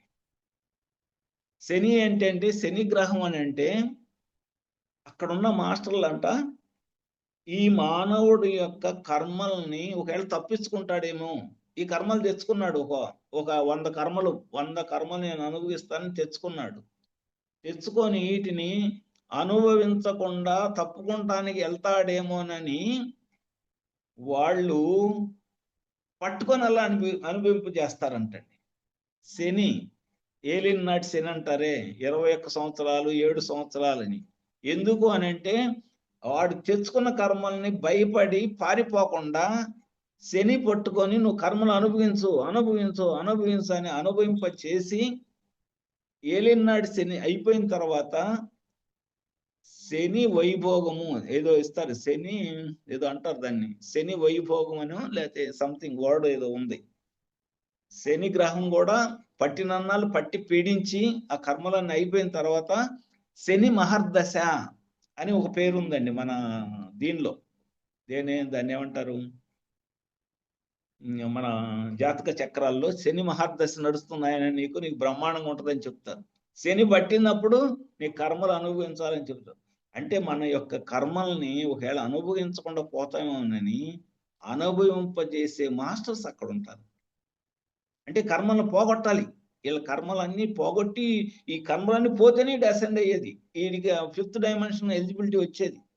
అందుకని వాళ్ళతో అనుసంధానమై ఉండు, శని గ్రహంతో అనుసంధానమై ఉండు అంటే అంత గొప్ప మాస్టర్స్ అంట వాళ్ళు మన కర్మలు ఏది ఉంటే అది అనుభవించేటట్టు చేస్తారంట, పట్టుకుంటారంట. శివుణ్ణి కూడా పట్టుకున్నారు వాళ్ళు. ఎవరినైనా ఇక శని పట్టుకున్నా అంటే ఇంకా సచ్చినట్టు ఆ కర్మ అనుభవించి తీరాల్సిందే. శని గ్రహం అంటే అలాంటి హయ్యర్ మాస్టర్స్ శని గ్రహంలో ఉంటారు. ఇందాక చెప్పింది అంతర్గ్రహ అంటే మిగతా గ్రహాల్లో ఉండేవాళ్ళు మామూలు. శని గ్రహం అనేది సపరేట్ మళ్ళీ. అంటే మన కర్మ ఏది ఉన్నా దాన్ని పట్టుకొని ఖచ్చితంగా అనుభవించాల్సిందే. అన్ని అయిపోయినాయి అనుకున్నప్పుడు మహర్దశ ఇచ్చిపోతారు. శని మహర్దశ అని మన జాతక చక్రాల్లో ఉంటుంది. శని అందుకని శని గ్రహంతో అనుసంధానమై ఉండాలి. అని నా కర్మలన్నీ పోగొట్టున్నాయని వాళ్ళని పట్టుకోవాలండి మనం. వాళ్ళు మన పట్టుకుంటారు మామూలుగా అయితే. మనం వెళ్ళి తొందరగా పోగొట్టున్న ఆ కర్మలు నేను వెళ్ళాలి, నాకు 5th డైమెన్షన్కి వెళ్ళాలని మనం దాన్ని పట్టుకొని వెళ్ళిపోవాలంట. ఇది శని గ్రహంతో అనుసంధానం అవటము. లాస్ట్ అండ్ ఫైనల్ సూర్యగ్రహంతో అనుసంధానం అవటము. ఇది చాలా మోస్ట్ ఇంపార్టెంట్. సూర్యగ్రహంలో ఎవరుంటారనేది చెప్పారంటే అత్యంత ఉన్నతమైన ఆత్మలు వాళ్ళ యొక్క శరీరాలని నిప్పు కణికల్లాగా చేసి సూర్యగ్రహంలో ఉండి ఆ వెలుగుని మన అన్ని గ్రహాలకి పంపిస్తూ ఆ వెలుగు ద్వారా ఆ జీవులకి అంటే వాళ్ళ ఆ సూర్యకౌటంలో ఉన్న జీవులు మొత్తానికి ఆహారము, నీరు, ఎవ్రీథింగ్. సూర్యుడు లేకపోతే ఆహారం లేదు మనకి, సూర్యుడు లేకపోతే నీరు లేదు, సూర్యుడు లేకపోతే గాలి లేదు, సూర్యుడు లేకపోతే ఏమి లేదు, నథింగ్. అందుకని ఆ యొక్క మాస్టర్స్తో అనుసంధానమై వాళ్ళ యొక్క గొప్పతనాన్ని ప్రతిరోజు మనం తలుసుకుంటూ ఉండాలి. అంటే సూర్యుడిలో ఉన్న ఉన్నతాత్మలు వాళ్ళ శరీరాలని నిప్పు కణికల్లాగా చేసి అక్కడ ఎలుగుతూ ఆ వెలుగుని మనలోకి ప్రసరింపజేసి మన భూమి అనే కాదు ఇంకా ఏ గ్రహం మీదకైనా ప్రసరింపజేసి అక్కడున్న వాతావరణాన్ని కండిషన్లు పెట్టి అక్కడ ఆహారం పండించి అక్కడ నీటిని ఇచ్చి అక్కడ గాలిని పంపి అక్కడ అన్ని ఎవ్రీథింగ్ ఆయన నుంచే వస్తున్నాయి. ఆయన యొక్క గొప్పతనాన్ని ప్రతిరోజు అనుసంధానమై ఉండు. ఈ 9 లక్షణాలు మనకు గనక వస్తే మనం అసెండ్ అంటే భూమితో పాటు మనం కూడా 5th డైమెన్షన్కి వెళ్ళినట్టేనంటండి. ఇప్పుడు ఎక్కడ ఉన్నామో చూసుకుందాం. మనం ఇప్పుడు ఏ స్టేజ్లో ఉన్నాము, ధైర్యం ఉందా లేదా, love and affection towards universe ఉందా లేదా, సేవ చేస్తున్నామా లేదా, ఆత్మ జ్ఞాన ప్రకాశం అంటే దివ్య జ్ఞాన ప్రకాశం పొందుతున్నామా, ఏదో ముసుగేసుకుని ఉంటున్నామా. ఎక్కువ ముసుగులు అయిపోయినాయండి ఇప్పుడు. మేము 20 ఏళ్ళ నుంచి 30 ఏళ్ళ నుంచి చేస్తున్నామని ఈ కోపం తగ్గట్లేదు, ఈ అహంకారం తగ్గట్లేదు, ఏం తగ్గట్లా, ముసుగేసుకుని ఉంటున్నాం. ధ్యానం మటు చేస్తారండి, నిజంగా ధ్యానం చేయకుండా ఉండరు, కానీ అది వదులుకోలేరు, ఆ లక్షణాన్ని వదులుకోలేరు, ఆ యొక్క అహంకారాన్ని వదిలిపోయాడు, ఆ జలసీని వదులుకోలేము, దేన్ని వదులుకోలేము. అలాంటప్పుడు ధ్యానం యొక్క విలువ ఏంటి? ధ్యానం చేసిన వాడికి చేయని వాడికి తేడా లేనప్పుడు అనవసరంగా రోజుకు 5-6 గంటలు కళ్ళు మూసుకుని కూర్చోటం ఎందుకండి? అంతే కదా. ధ్యానం చేసిన మనకి ధ్యానం చేయని వాళ్ళకి తేడా లేనప్పుడు వాడు శుభ్రంగా ఎంజాయ్ చేస్తున్నప్పుడు కళ్ళు మూసుకొని కూర్చోడం ఎందుకు? ఆ ముసుగు తీసేసి ఖచ్చితంగా దివ్య జ్ఞాన ప్రకాశం అని అంటే ఖచ్చితంగా ఈ ముసుగులన్నీ పోవాల్సిందేనండి. ఈ యొక్క అహంకార, మమకార, వ్యామోహాలు అన్నీ పోయినప్పుడే, అన్నీ పోతేనే గాని, అన్నీ వదిలేస్తే గాని మన లోపల ఉన్న ఆత్మ చైతన్యం ఒక పెద్ద పుష్పంలాగా అనుకోండి, లేకపోతే పెద్ద బల్బు లాగా వెలుగుతూ ప్రకాశిస్తూ విశ్వం మొత్తం వ్యాపించిన స్థితే ఆత్మ చైతన్య స్థితి. అదే పరమాత్మ స్థితి. ఆ పరమాత్మ స్థితిని ఎప్పుడైతే పొందుతామో అప్పుడు మనకి ఇక మళ్ళీ ఈ భూమి మీద రావాల్సిన అవసరం కానీ, ఇప్పుడు ఎవరైతే మనం కోరుకున్నాం, ఇప్పుడు శని గ్రహంలో ఉన్న దేవతలు గొప్పవాళ్ళు, ఉన్నతాత్మలు, సూర్యగ్రహంలో ఉన్న దేవతలు గొప్పవాళ్ళు, అంటే ఎక్కడ మన అవసరం ఉంటుందో అక్కడికి వెళ్ళి వర్క్ చేసే స్థితి వస్తుంది. మళ్ళీ ఈ భూమి మీద ఈ శరీరంలో అంటే ఈ పంచభూతాల శరీరంలో పంచభూతాల శరీరం అంటే దానికి ఒక దాన్ని ఏమంటారంటే, మనం చిలుకను పెట్టేదాన్ని ఏమంటారు, పంజరం. చిలుకను పెడతామే, చిలక ఫ్రీగా ఎగరాలి, కానీ దాన్ని పంజరంలో పెట్టుకుంటాం మనం రోజు చూసుకోవటానికి. ఈ చిలక దాని యొక్క స్థితి ఏంటంటే ఎగిరిపోవాలి ఎక్కడికో ఆకాశంలోకి. ఈ ఆత్మస్థితి కూడా ఇక్కడ నేర్చుకుంటూ తొందరగా ఎగిరిపోవాలనుకుంటా ఉంటది. తొందరగా వెళ్ళి అక్కడ కలవాలి, వెళ్ళి. ఎక్కడి నుంచి వచ్చాం? శూన్యం నుంచి వచ్చాం. ఎక్కడ క్వాంటమ్ ఫిజిక్స్ అనే ఉందో అక్కడి నుంచి వచ్చాం. మళ్ళీ అక్కడికి వెళ్ళాలి. అని అంటే ఈ పంజరం, ఇది పంజరం, పంచభూతాలతో నిర్మితమైన పంజరం ఇది కావాలి. చిలక సరిగ్గా ఉండాలంటే ఇది కావాలి. కానీ ఎప్పుడు కావాలంటే అప్పుడు వెళ్ళే స్థితి ఉండాలి, మళ్ళీ ఎప్పుడు కావాలంటే అప్పుడు వచ్చే స్థితి ఉండాలి. అందుకని అనేక జన్మలు ఎత్తుతా ఈ పంజరంలో పడిపోతా ఉంటున్నాం. ఈ పంజరంలో ఉన్నామంటే ఆటోమేటిక్ ఆత్మకి లిమిటేషన్స్ వచ్చేస్తున్నాయండి. అక్కడ అన్లిమిటెడ్. ఆ చిలక బయట ఉన్నప్పుడు ఎంతైనా వెళ్ళిపోతుంది, ఎంత దూరమైనా వెళ్ళిపోతుంది. పంజరంలో పెడితే దాని స్పేస్ అంతవరకు. ఈ స్పేస్ ఇవన్నీ ఇవి చుట్టుపక్కలని అహంకారాలు అనుకోండి, లేకపోతే దాన్ని అరిషడ్ వర్గాలు అనుకోండి. చుట్టుపక్కల ఉన్న పొలలో, ఆ పొలాలను ఎప్పుడైతే కట్ చేస్తామో ఈ చిలక వెళ్ళిపోయింది. మళ్ళీ ఎక్కడికి వెళ్ళిద్ది? ఎక్కడి నుంచి వచ్చామో అక్కడికి వెళ్ళిపోతుంది. ఇదే ఆత్మ యొక్క చైతన్యాన్ని అనుభూతి చెందటం, ఇదే మోక్ష స్థితిని అనుభూతి చెందటం. దీన్ని పొందటానికి ఈ 9 లక్షణాలు మనకు ఉండాలని ఇంటర్ గెలాక్టిక్ ఫెడరేషన్ మెంబర్స్ మనకి 1960లో అందించిన జ్ఞానం. 9 ఫ్రీడమ్స్ టువార్డ్స్ ఆ 9 లక్షణాలు. అంటే ఆ స్వేచ్ఛ సౌరభాలు అనేవి మనకు గనక ఉండగలిగితే, మనకంటే ఇక్కడైంది లోపల ఉన్న ఆత్మకి ఉంటే, అప్పుడు మనం ఖచ్చితంగా ఇది 5th డైమెన్షన్లోనే ఉన్నట్టు. ఇక్కడ ఉన్నా కానీ మనం ఆ స్థితిని పొందుతున్నట్టు. 5th డైమెన్షన్లో ఏ స్థితులు ఉంటాయి? సర్వ సంపూర్ణ జ్ఞాన స్థితి, సర్వ ప్రాజ్ఞత, లివిటేషన్, ఆస్ట్రల్ ట్రావెల్ అంటే మనం ఇప్పుడు ఫిజికల్గా వెళ్ళటం, అది మనం సూక్ష్మ శరీరం వెళ్ళటం కాదు. ఇప్పుడు నేను అమెరికా వెళ్ళాలంటే అక్కడ వెళ్ళి కూర్చున్నట్టు. అసెండ్ అవటం అంటే నేను బాడీతో వెళ్ళటం. రామ్తా వీళ్ళందరూ వెళ్ళారు కదా బాడీతోటి. అట్లా ఆ స్థితులన్నిటినీ ఇక్కడ ఉండే, అంటే ఈ భూమి కూడా అక్కడికి వెళ్తుంది కాబట్టి ఇక్కడ ఉండే అక్కడ స్థితిని పొందటం. ఇవన్నీ ఈ 9 లక్షణాలు గనక ఉంటే మనకి మనం వెళ్ళొచ్చు. ఇందుట్లో మనం ఎక్కడ దాకా వచ్చామనేది, ఎందుకు రాలేకపోతున్నాం, ఎక్కడ ఫుల్ స్టాప్ పడుతుంది, ఎక్కడ మనం ఆగిపోయాం అనేది ఒకసారి చెక్ చేసుకుంటూ, ఆగిపోయిన దాన్ని మళ్ళీ ప్రాక్టీస్ చేసుకుంటూ ముందుకు కనుక వెళ్తే ఇంకా మనకి 6 సంవత్సరాలు మాత్రమే టైం ఉంది. Only 6 hours, 6 years. ఇది కంప్లీట్ అసెండ్ అవటానికి 2032 is the final time. 2032 is the final time. ఇక ఆ తర్వాత నో, అసలు ఎనర్జీసే రావు భూమి మీద, ఇంకా లేవు.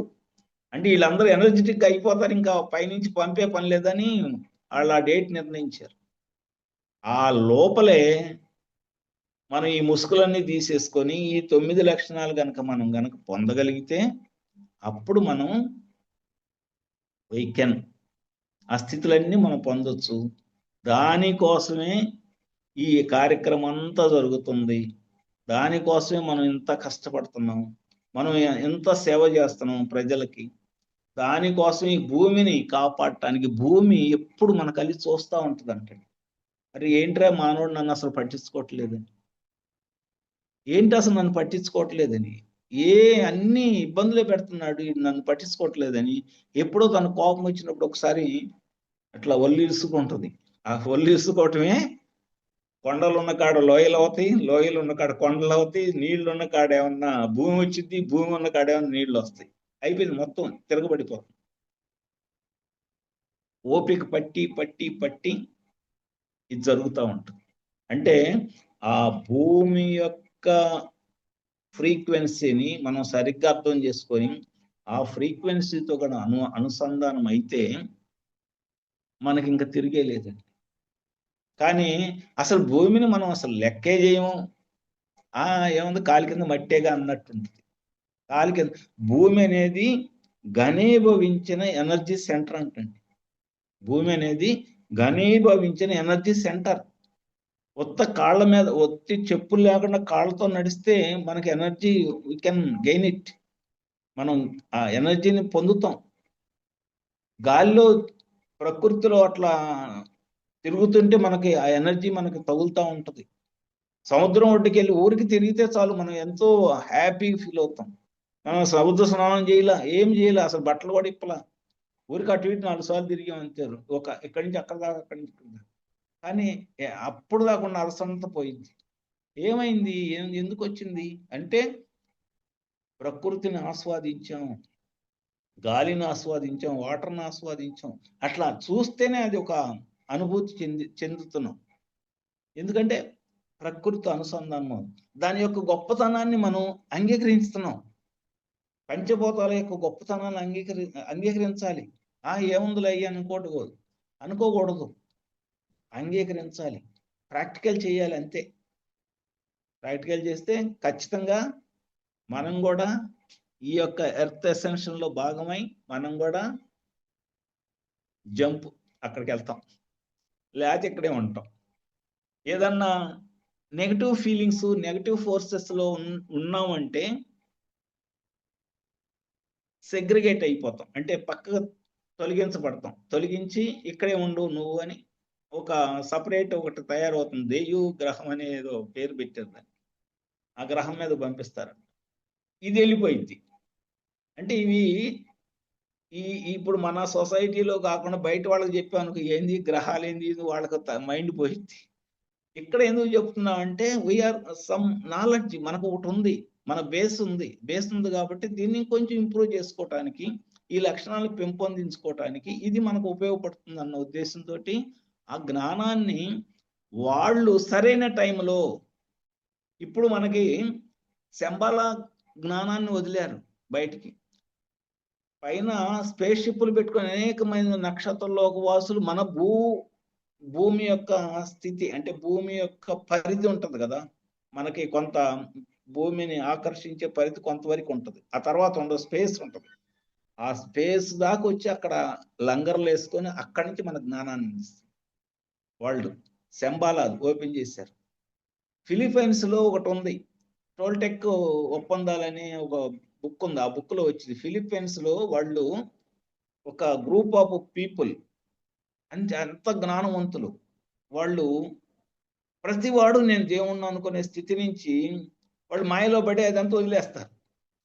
ఎంత జ్ఞానం పంపిస్తున్న పైనుంచి వాళ్ళు అందుకోలేకపోయేటప్పటికి వాళ్ళు ఏం చేస్తారంటే, ఇప్పుడు కాదు, ఈ జ్ఞానం అంతా వేస్ట్ అవుతుంది, పంపించిన ఈ ఎనర్జీ అంతా వేస్ట్ అవుతుందని ఆపేస్తారు. ఆపేసిన ఎనర్జీ ఇప్పుడు మళ్ళీ రీఓపెన్ చేశారు. మళ్ళీ పోర్టల్స్, భూమి మీద ఉన్న 9 పోర్టల్స్ అన్నీ ఓపెన్ అయిపోయింది. అక్కడి నుంచి ఆ జ్ఞానం వస్తుంది. మన కైలాస పర్వతం ఏదో మెయిన్ పోర్టల్, ఆ జ్ఞానం అక్కడ ఓపెన్ అయిన జ్ఞానం వస్తుంది, శంబల్ జ్ఞానం వస్తుంది, స్పేస్ షిప్ లో నక్షత్రలోక వాసుల జ్ఞానం వస్తుంది. అందుకనే ప్రతి మానవుడు చిన్నపిల్లాడితో సహా ఇవాళ చాలా క్లారిటీగా ఉంటున్నాడు. మనం ఇప్పుడు ఉన్న ఈ బుడ్డాళ్ళ పిల్లలు అంత వయసు అప్పుడు మనం ఏం తెలియదు మనకి. ఇప్పుడు మనకేదైనా ప్రాబ్లం వస్తే వాడిని అడగాల్సి వస్తుంది. టెక్నాలజీ పరంగా మనకి ఏదైనా ప్రాబ్లం వస్తే, మన సెల్ ఫోన్ ప్రాబ్లం వచ్చింది గొర్రె కొంచెం చేసి పెట్టరా అని ఆ 4 ఏళ్ల పిల్లాడిని అడిగితే వాడు శుభ్రం చేసి పెడుతున్నాడు. ఎలా చేసి పెడుతున్నాడు అంటే వాడికి ఆ నాలెడ్జ్ అందిపోతుంది. అట్ ద సేమ్ టైం ఆ నెగటివ్ ఫోర్సెస్ దీన్ని బేస్ చేసుకొని మన మీద ఆధిపత్యం చేయటానికి ఆ సెల్ ఫోన్లు, ఆ కంప్యూటర్స్ని, ఆ మాధ్యమాలను ఉపయోగపెట్టుకొని మన మీద దాడి చేయటానికి కూడా రెడీగా ఉన్నాయి. ఆ డిస్క్రిమినేషన్ పెట్టుకొని ఎంతవరకు మన సెల్ ఫోన్ వాడుకోవాలి, ఎంతవరకు కంప్యూటర్ను వాడాలి, ఎంతవరకు మాధ్యమాలను వాడాలి, ఎంతవరకు ఫుడ్ తినాలి, ఎంతవరకు ఇవన్నీ మనం ఎవరికి వాళ్ళు తయారయ్యి దాని ప్రకారం ఉండాలే కానీ సెల్ ఫోన్ పద్దాలు చూసామనుకో ఏమవుతుంది, సబ్ కాన్షియస్ మైండ్ దెబ్బకు పోయిద్ది, మొత్తం మెమరీ మొత్తం లాస్ అయిపోతుంది. సబ్ కాన్షియస్ మైండ్ అనేది లేకపోతే నీ విశ్వంలోకి నువ్వు ఏమీ పంపలేవు. Subconscious mind is related to our soul, our higher soul. Higher soul యొక్క సింబాలిక్ సబ్ కాన్షియస్ మైండ్.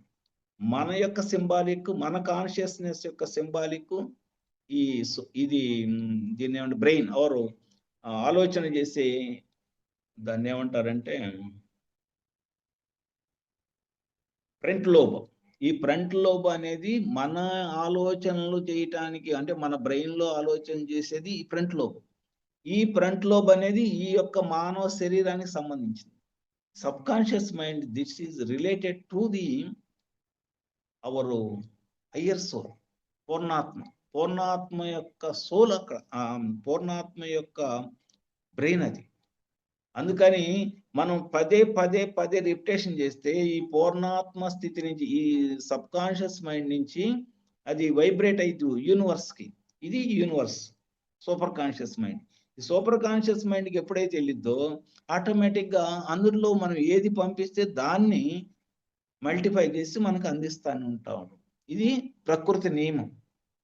దీన్ని దెబ్బకొట్టిద్దండి ఈ సెల్ ఫోన్ పొద్దాలు చూసిన, ఈ కంప్యూటర్ పొద్దాలు చూసిన, ఈ టీవీ పొద్దాలు చూసిన, దీన్ని దెబ్బకొట్టడం అంటే ఏంటంటే మనని ఎందుకు పనికిరాని వాళ్ళలాగా మౌల్డ్ చేయటము.